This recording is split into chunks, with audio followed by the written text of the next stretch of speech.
Welcome to the Woman's Connection. I'm BarrieSwitzen, your moderator. The Woman's Connection is a program about events shaping women's lives and helping one gain authentic power on a personal or professional level. So won't you stay tuned?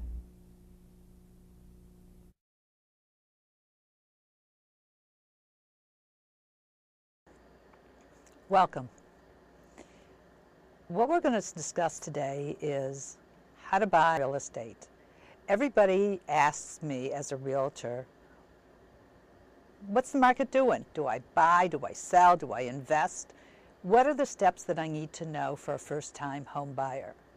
Well, one of the most crucial things that you as a first-time buyer, or even if you're repurchasing something, you need to make sure that your credit rating is pristine.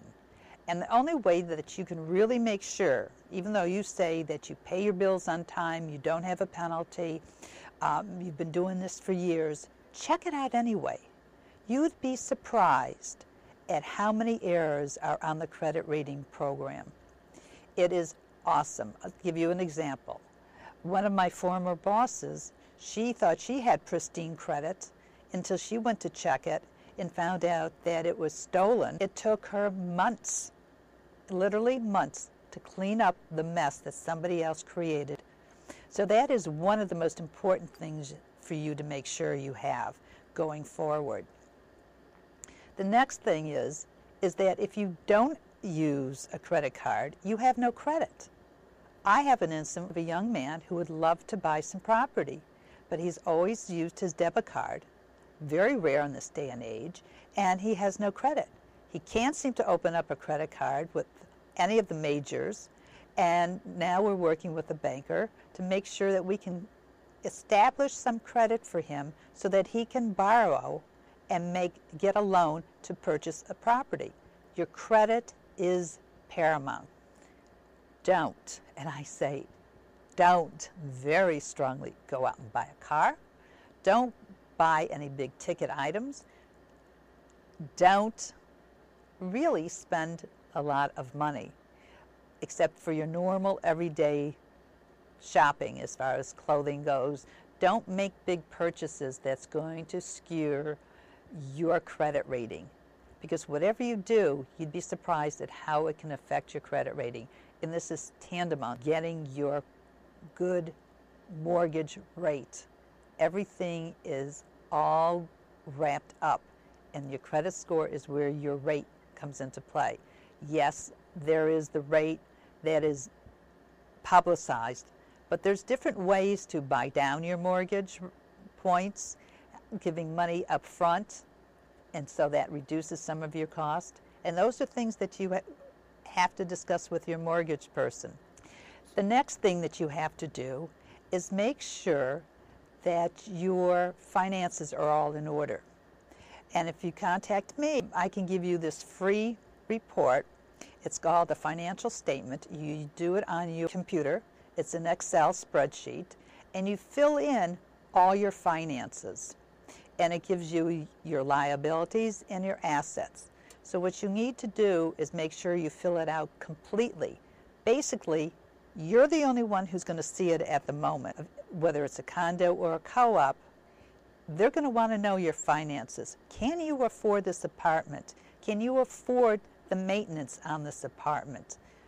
Yes, the bank will give you a loan, but that doesn't mean going forward you might not have problems paying for your monthly maintenance. On this particular financial statement, what you do is you list everything. I don't care if it is $1, you list it, because if you have a pension plan and it only has $50 in it, make sure you list it, because what you don't list becomes a red flag when somebody's reviewing it. I had an instance where he had a pension plan, but it was $15,000, so he didn't feel like putting it down because it didn't amount to anything. But it red flagged the account. People say, oh, I have got warrants. Warrants, they're not as good as the paper they're written on until they're cashed in. So while you think you might have $1 million or $500,000 in warrants, it might not be worth anything. And as far as the boards are concerned, it isn't worth anything. One realtor I know, she had one board turned down in 20 years, and that was because the person had warrants. They look at it as funny money. It's not really worth anything. So these are just a couple of the little things that you've got to be aware of. Everything that you put down on your financial statement, you're going to have to back it up with data at some point. Be careful about paying off your credit items right now, because that also skews your credit report. It's really kind of a complicated formula that the banks look at, because when you call up a bank today, they're not going to take your word for a lot of things. They want documentation. The more you do up front, the easier the process becomes. Once you see how much you've got in liquid cash, meaning you can cash it in, it could be stocks, bonds, money market, CDs, anything. But once you know how much money you've got that you can turn into liquid cash to be put into your checking account, and what you're willing to do, then we have an idea going forward of what you can afford. How much will the bank loan you? That's why doing your financial statement, when you call the banker, he will ask you what your net worth is, what liabilities you have, etc. And then he will do his calculations based on the information you tell him about your salary going forward, your bonuses, etc. He'll figure out how much money that the bank lends you. I always say go out as far as you can. That gives you a good comfort level so that, well, you don't have to spend it. It's not like borrowing it and having to spend it. You can save it. So you take the mortgage that they're going to give you and how much cash you've got, and that basically figures out how much money you can afford to buy for a home.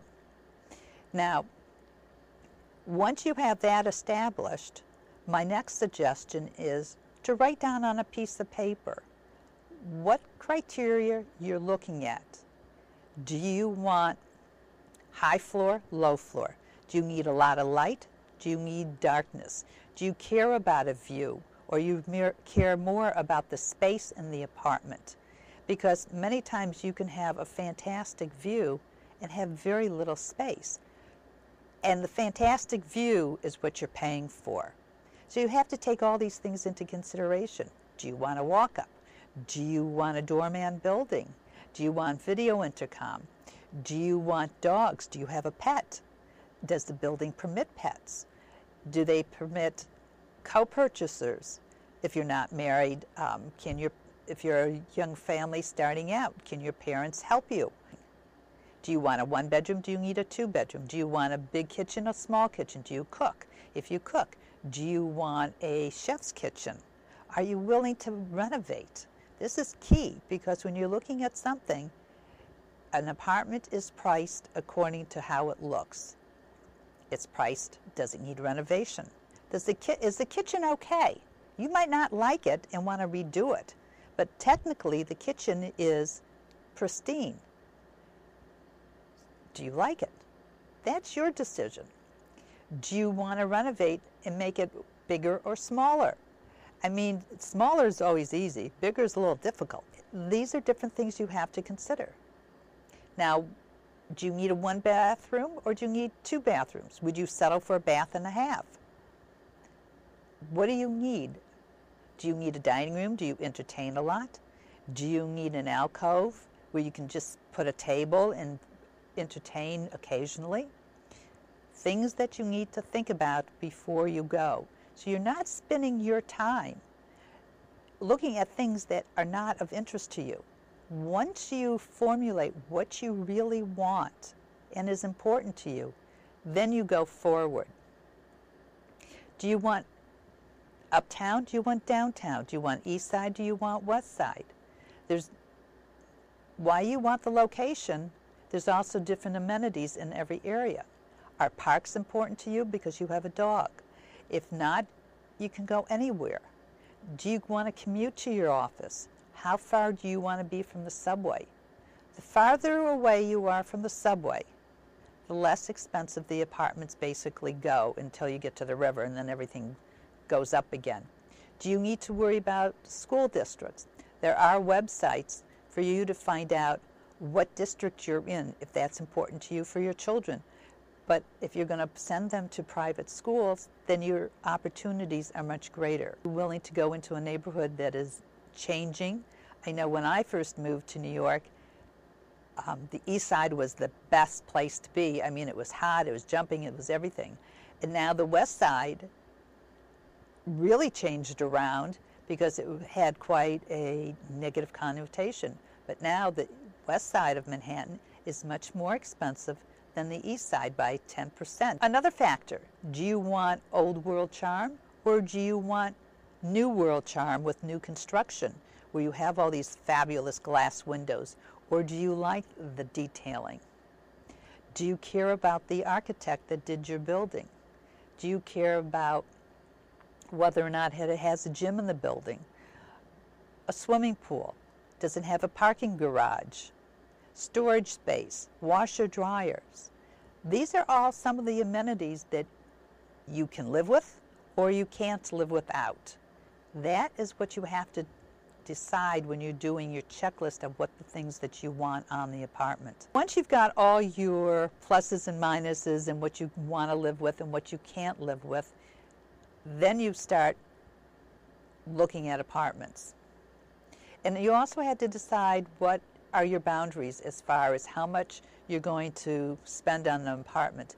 Because once you find what you're going to spend, or figure out rather what you're going to spend on an apartment, then you really start looking.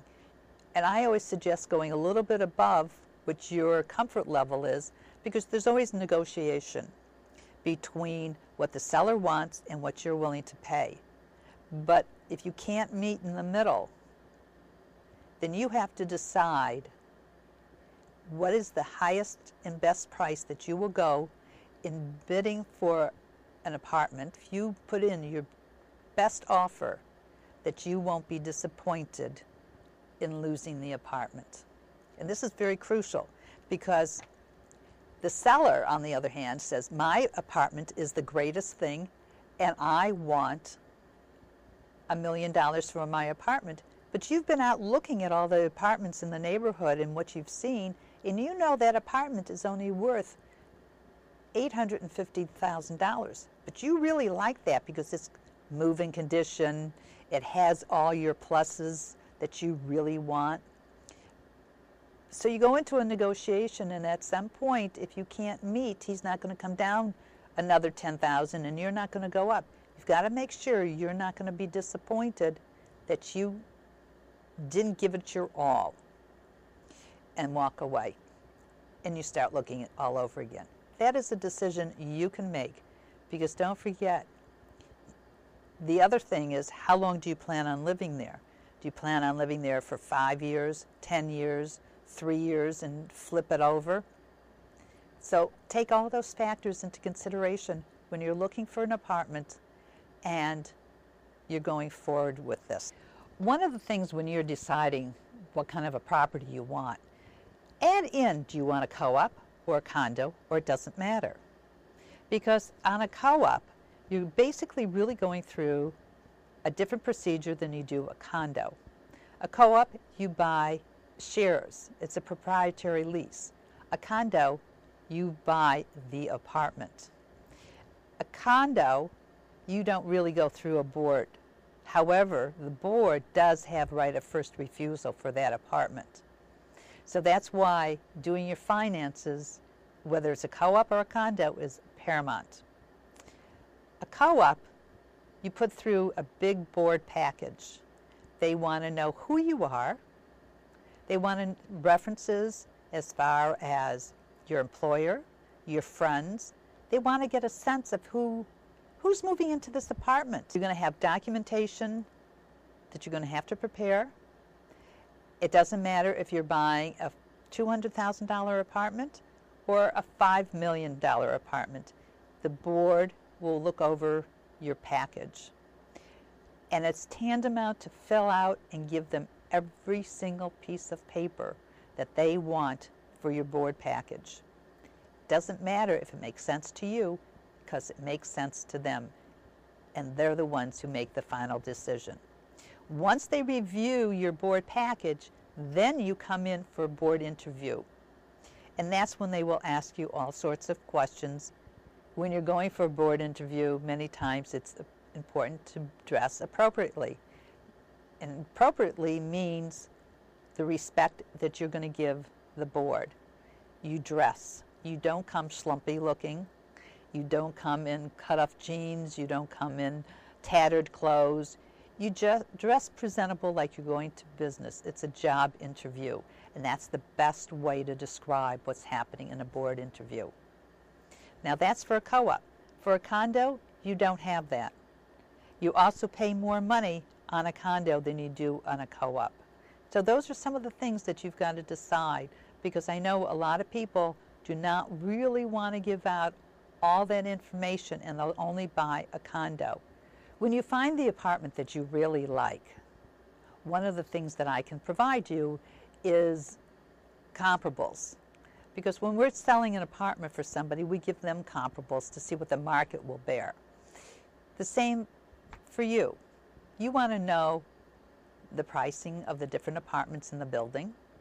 And don't forget, when you're looking at the comparables, whether it's in the building or the surrounding area, what is the condition of the apartment?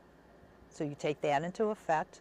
You also take into effect, what's the view? Do you face a brick wall? Is it inner court? Is it light? Is it dark? Is it bright? Are you looking at trees? Are you looking at the river? Are you looking at the sky? Is it a river view where you have to stick your head out and look for the river? Those are some of the things that are important when you're looking for an apartment, as well as when you're trying to figure out what is the best price to give as an offer on the apartment that you like.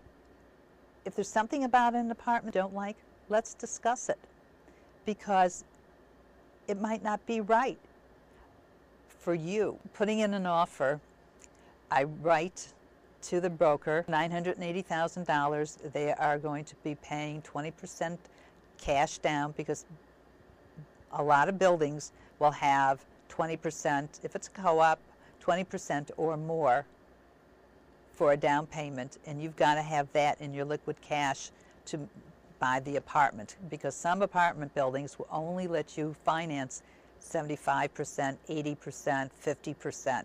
So that's another thing that you have to take into consideration when you are buying this apartment. Whether or not you're going to do it with a no mortgage contingency or a mortgage contingency. If you have no mortgage contingency, that means that no matter what the bank comes out and gets an appraisal for, you're still buying the apartment and you're willing to up the amount of money that you're going to put down. The next thing you do is you talk to your attorney. All right, and I always suggest lining up an attorney before the day happens that you find an apartment, because I don't want you to be rushed when you're interviewing somebody. The one major criteria of an attorney for real estate, and he's got to be a real estate attorney who knows the New York market as far as doing condos and co-ops. Because if it's an attorney that comes in from New Jersey, and he's done a few, but my question is, who's going to read the minutes? Is he going to have you read the minutes? And if you read the minutes, do you know what you're looking for? The minutes of the board are very important. You can get quite an insight into what's going on in the building. After you've come to agreement, what you're then doing is giving me all your financial information, which we've already discussed, because I need to know where you are. Can you really afford this? In many cases, co-op boards are going to talk about 28 to 35% of your debt ratio, meaning no more than, at the outside, 35% of your income can be spent on your housing needs. So this formula becomes very important on what the board's looking at. And we can discuss that when you look at your financial statement and your income going forward.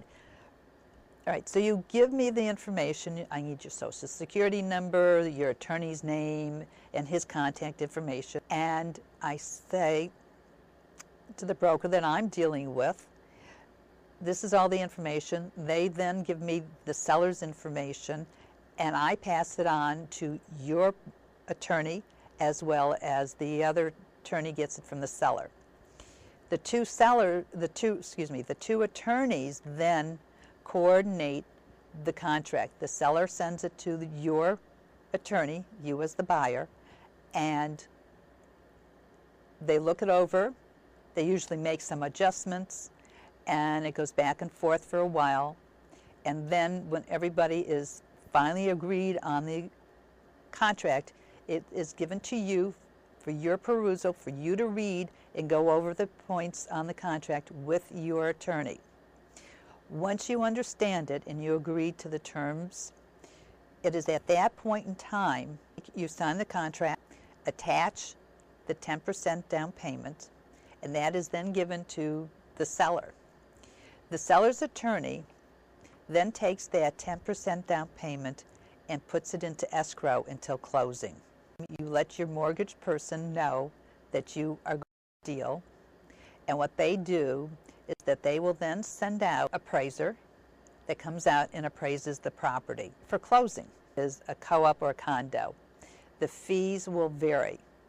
So you're always going to have a lot of extra taxes that you're going to have to pay.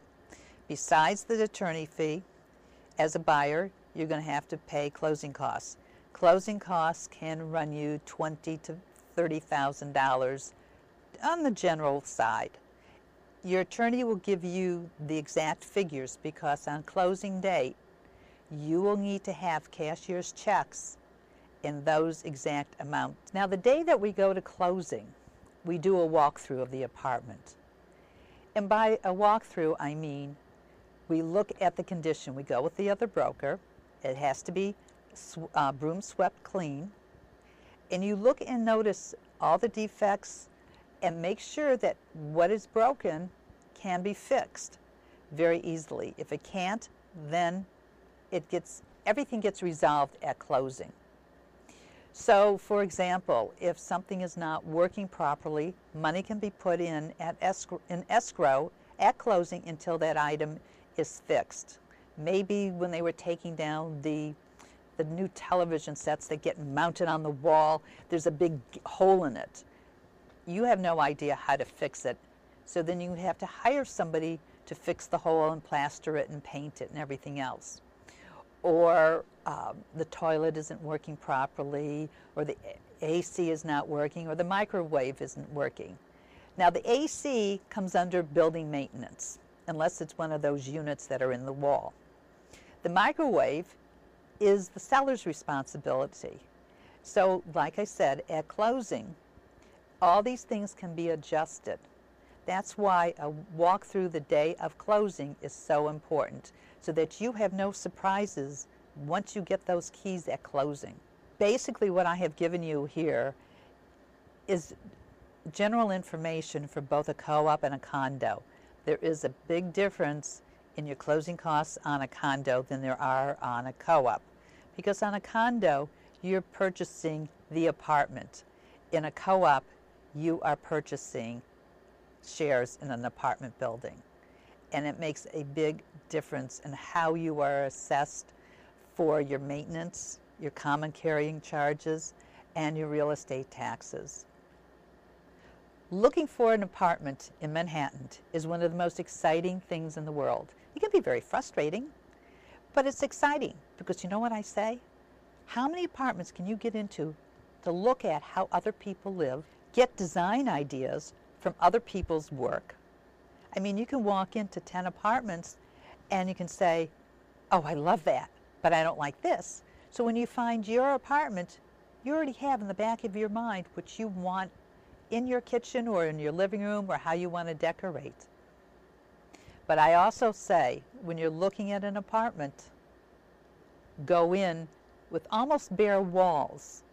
Look at where the furniture is positioned, but don't look at what the furniture looks like, and decide what is good for you.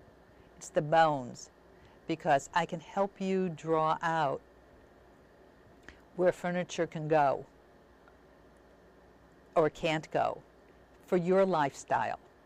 Maybe you like something in one apartment, but you, like I said, and you don't like something in somebody else's apartment, but you combine the two and you've got a fabulous apartment. Or you get a decorator that comes in and makes this the palace. I have seen some transformations that have been phenomenal. I mean, it was like, wow. From when we sold it to when I saw it fully furnished. The metamorphosis is phenomenal.